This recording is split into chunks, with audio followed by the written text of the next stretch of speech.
जोर से सर्वपूज गुरुदेव की, और जोर से सर्वपूज गुरुदेव की, और जोर से सर्वपूज गुरुदेव की, सर्वपूज गुरुदेव की, सर्वपूज गुरुदेव की, जय माता दी की, जय माता दी की, सर्वपूज गुरुदेव की, जय माता दी की, छोटे गुरुदेव की, आज के आनंद की, आज के सौभाग्य की, संसार की, पूज गुरुदेव की, पूज गुरुदेव की, पूज आदेव की, पूज गुरुदेव की, और बोलिए पूज गुरुदेव की, पूज गुरुदेव की,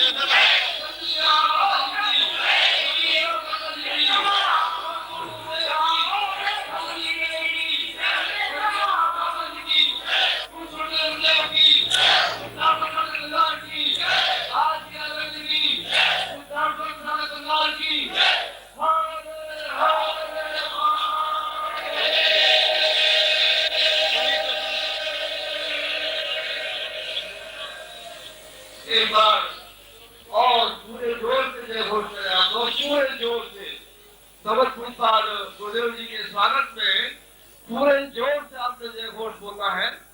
सर्वपूज गुरुदेव की, अभी भी कसर है, सर्वपूज गुरुदेव की, अभी भी कसर है। प्रणाम करते थे तो वो उस समय के अनुरूप तीर जला करके करते थे। हम जय घोष सर्वपूज गुरुदेव की, सर्वपूज गुरुदेव की, सर्वपूज गुरुदेव की, सर्वपूज गुरुदेव की।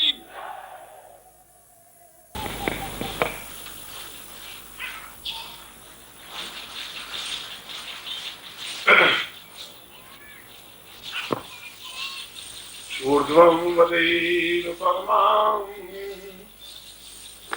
भवते देवम् स्वर्गस्थितोऽपि परमां वैकुण्ठतुल्यम्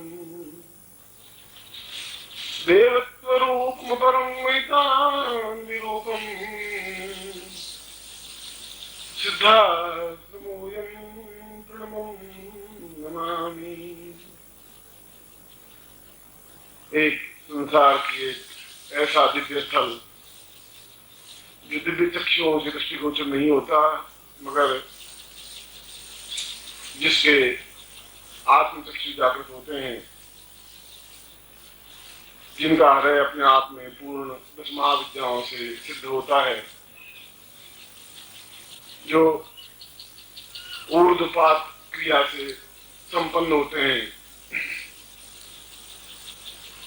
ऐसे ब्रह्मत्व सिद्ध योगियों की तपस्थली सिद्धाश्रम के समस्त ऋषियों, जो कि वैकुंठ और स्वर्ग से भी ज्यादा महत्वपूर्ण और श्रेष्ठ है, उन समस्त ऋषियों का अपने पूज्य गुरुदेव का आशीर्वाद मैं आप सबको प्रदान करता हूँ कि आपके लिए गुरु पूर्णिमा अत्यंत शुभ, उन्नतिदायक और पूर्णतादायक हो। ऐसा ही मैं आपको आशीर्वाद देता हूँ।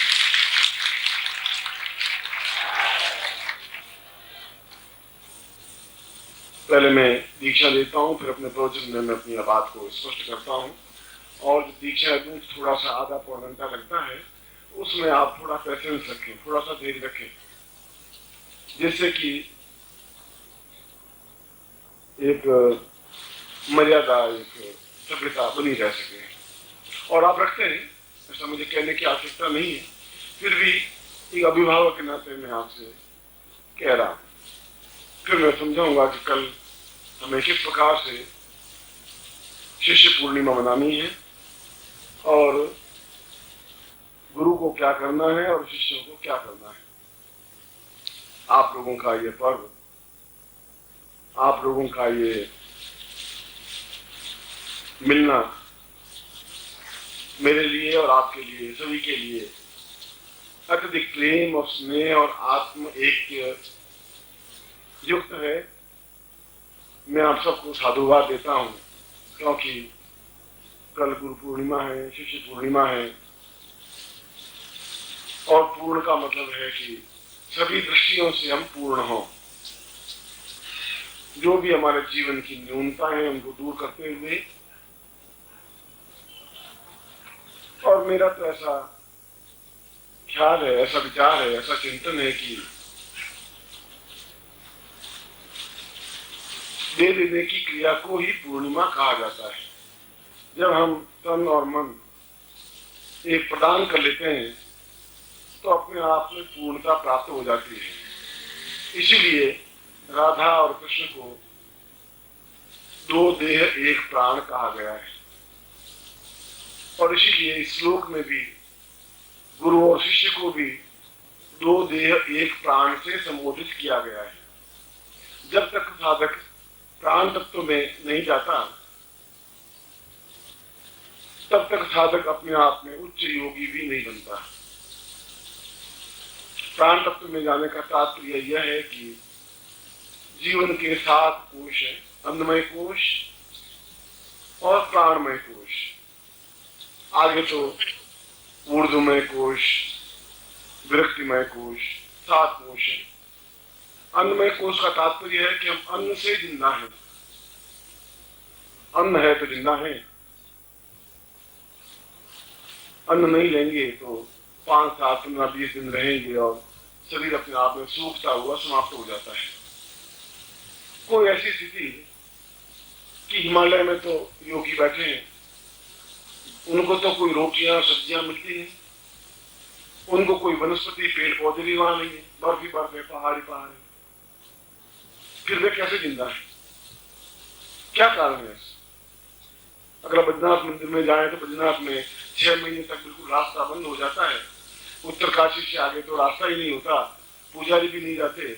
उसके बाद भी सैकड़ों साधु योगी वहां बैठे ही रहते हैं। तो 6 महीने तक उस बर्फ के अलावा वहां कुछ नहीं होता, तो फिर वे जीवित कैसे रहते हैं? जहाँ ऑक्सीजन भी मात्रा कम हो जाती है, फिर भी वे कैसे जीवित रहते हैं? वे प्राणमय कोश में होते हैं। और प्राणमय कोश में कोई भी गृहस्थ भी आ सकता है। और जब प्राणमय कोश में चला जाता है तो अपने आप में पूर्ण योगीश्वर बन जाता है, योगी बन जाता है। योग का मतलब है अपने आत्मा को ब्रह्म से एकाकार कर देना। योग 2 चीजों को जोड़ना। जब हम अपने मन को, तन को उस ईश्वर से या उस ब्रह्म से एकाकार कर देते हैं तो फिर वह शब्द ध्वनित हो जाता है, अहम ब्रह्मास्मि। तब शब्द ध्वनित होता है। इस बात को भी मैं आपको समझाऊंगा कि गुरु पूर्णिमा का सही अर्थों में तात्पर्य ही यही है कि हम अन्नमय कोश से परे हट जाएं। अन्नमय कोश से परे हटने का मतलब ये नहीं कि हम भूखे मरे। अन्नमय कोश से परे हटने का मतलब ये भी नहीं है कि हम खाना ही नहीं खाएं और कमजोर होते रहें। ये अन्नमय कोश का तात्पर्य नहीं है। अन्नमय कोश का तात्पर्य यह है कि उस विद्या को, उस कला को, उस ज्ञान को, उस चिंतन को उस जगह, स्थान पर पहुंच जाए जहां भूख लगे ही नहीं और शरीर स्वस्थ रहे, जहां प्यास लगे ही नहीं और शरीर अपने आप में स्वस्थ रहे। और जब भूख और प्यास नहीं लगेगी तो मल मूत्र विसर्जन की क्रिया भी नहीं होगी और उसके बावजूद भी शरीर अपने आप में स्वस्थ बना रह सके। हम और तुम्हारे से भी ज्यादा स्वस्थ, ऐसी स्थिति योगियों की होती है। इसीलिए योगी वंदनीय होते हैं। इसीलिए योगियों को योगीश्वर कहा गया है। योगी शब्द नहीं कहते हैं, योगीश्वर कहते हैं। जी अमुक संत योगेश्वर है, विशुद्धानंद जी योगेश्वर थे, या अमुक योगीश्वर है। कृष्णम वंदे, और कृष्ण को हमने योगीश्वर कृष्ण कहा है। गृहस्थ में रहते हुए भी योगीश्वर रहे। घर में 56 भोग होते हुए भी और अपने आप में पूर्ण अन्नमय कोश में हो जाना। एक बार एक नदी थी और नदी में बाढ़ आई हुई थी। दुर्वासा की पत्नी नदी के उस पार कृष्ण की अत्यंत भक्त और आत्मा से जुड़ी हुई, उसने कृष्ण को भोजन पर निमंत्रित किया था कि आपको कल प्रातः काल 8 बजे मेरी कुटिया में भोजन करना है। कृष्ण ने हाँ भर ली। दुर्वासा कृष्ण के पास नदी के एक तरफ खड़े थे और दुर्वासा की पत्नी नदी के उस पार उसकी कुटिया थी, बीच में नदी उफान पर थी, बाढ़, इतनी भयंकर बाढ़ की उसमें पेड़ पौधे बह रहे थे। आदमी तो उसमें अंदर प्रवेश करना भी अपने आप में कठिन हो गया था। और कृष्ण ने कहा कि 8 बजे, मैं 8 बजे तो लौकी भाषा में बोल रहा हूं कि 8 बजे तो मुझे उनके यहाँ भोजन करने जाना है। दुर्वासा ने कहा कि क्या करें? कृष्ण ने कहा कि यदि मैं पूरे जीवन भर पूर्ण ब्रह्मचर्य और सही अर्थों में पूर्णता के साथ ब्रह्मचारी रहा हूं तो नदी मुझे रास्ता दे दे, मैं उस पार पहुंचूं। और नदी ने रास्ता दे दिया। गौतम ने कहा कि कृष्ण और ब्रह्मचारी, और जन्म से लगा करके आज तक ब्रह्मचारी जो सैकड़ों गोपियों से प्रेम करता रहा, रासलीलाएं खेलता रहा, ब्रह्मचारी शब्द।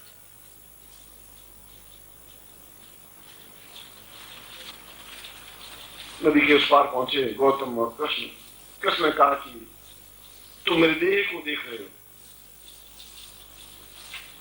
देह के साथ तो मेरे सैकड़ों लोगों के साथ संबंध थे, और थे भी, और प्राणमय को उससे नहीं भी है, क्योंकि मैं अपने आप में तटस्थ हूं, विरक्त हूं। हुआ यह कि भोजन बना, कृष्ण के लिए भोजन बना, और जो भोजन की थाली परोसी, क्योंकि घर में उतना ही तो आटा था। एक साधु के, सन्यासी के घर में कितना आटा रहेगा? एक व्यक्ति को भोजन कराने लायक भोजन बना था। उसकी पत्नी ने प्रेम से भोजन परोसा। उसी समय याज्ञवल्क्य अपने 2000 शिष्यों के साथ वहां आकर के खड़े हो गए। उन्होंने कहा कि ये सब बटुक, ये सब सन्यासी आज तुम्हारे यहीं पर भोजन करेंगे, अभी भोजन करेंगे।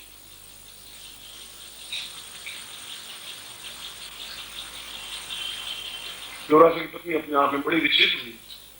उसने कहा कि 2000 सन्यासियों को भोजन में कैसे करवा सकूंगी, और अभी कभी भोजन करवाना मेरे लिए कैसे संभव है? कृष्ण, ये मैं तो बहुत धर्म संकट में पड़ गई हूँ, मना कर देती हूँ तो मेरी मर्यादा खंडित होती है, मैं हाँ भर देती हूँ तो मेरे लिए तो संभव नहीं है। कृष्ण ने कहा कि तुम चिंता नहीं करो। सामने दुर्वासा बैठे, दुर्वासा की पत्नी चिंतित, आंखों में आंसू, और उससे 2 कदम पर याज्ञवल्क्य खड़े और 2000 शिष्यों के साथ खड़े। उनका कृष्ण, भोजन तो बाद में हो जाएगा तुम्हारा, पहले सब ये सन्यासी भोजन करेंगे, और हम भूखे हैं, हम तो अभी के अभी भोजन करेंगे। कृष्ण ने हाथ में जल लेकर के कहा कि यदि मैं जीवन भर अन्न ग्रहण नहीं किया है तो इस थाली में जितना अन्न है वो सभी सन्यासियों के लिए भी पर्याप्त हो। ऐसा करके हाथ से जल छोड़ दिया, और अंदर कोठरी में देखा तो 2000 की जगह 3000 लोगों के लिए भोजन की व्यवस्था तैयार थी। मैं श्रीमद् भागवत की कथा की बात कर रहा हूं। और लोगों ने कहा, कृष्ण तुम द्वारकाधीश और जीवन भर अन्न ही ग्रहण नहीं किया, ये कैसी बात है? उस जगह याज्ञवल्क्य, मैं एक बार फिर वही बात दोहरा रहा हूं कि तुम्हारी स्थूल आंखें हैं, तुम मेरे शरीर को देख रहे हो, शरीर से परे ज्यों ही लग करके देखोगे मुझे तो अपने आप में ब्रह्म का एक रूपता देखोगे, प्राण में कोश देखोगे। प्राण को भोजन की भूख की आवश्यकता नहीं होती है, केवल शरीर के लिए, इस माया के लिए उस भोजन को मुझे ग्रहण करना पड़ता है। और इसी के लिए ऐसा कृष्ण जो अत्यंत, जिनको हमने प्रेम करने वाला, भोगी, और क्या क्या विशेषणों से सम्मिलित किया, जो कह रहा है कि अगर मैं अखंड ब्रह्मचारी रहा हूं तो नदी रास्ता दे दे, और मैंने जीवन भर भोजन का कण भी नहीं लिया हो तो इन सब सन्यासियों के ओम परम तत्वाय नारायणाय गुरुभ्यो नमः। ओम ह्रीं मम प्राण देह रोम प्रतिरोम चैतन्य जाग्रय ह्रीं ओम नमः। ओम भूर्भुवः स्वः तत्सवितुर्वरेण्यं भर्गो देवस्य धीमहि धियो यो नः प्रचोदयात्।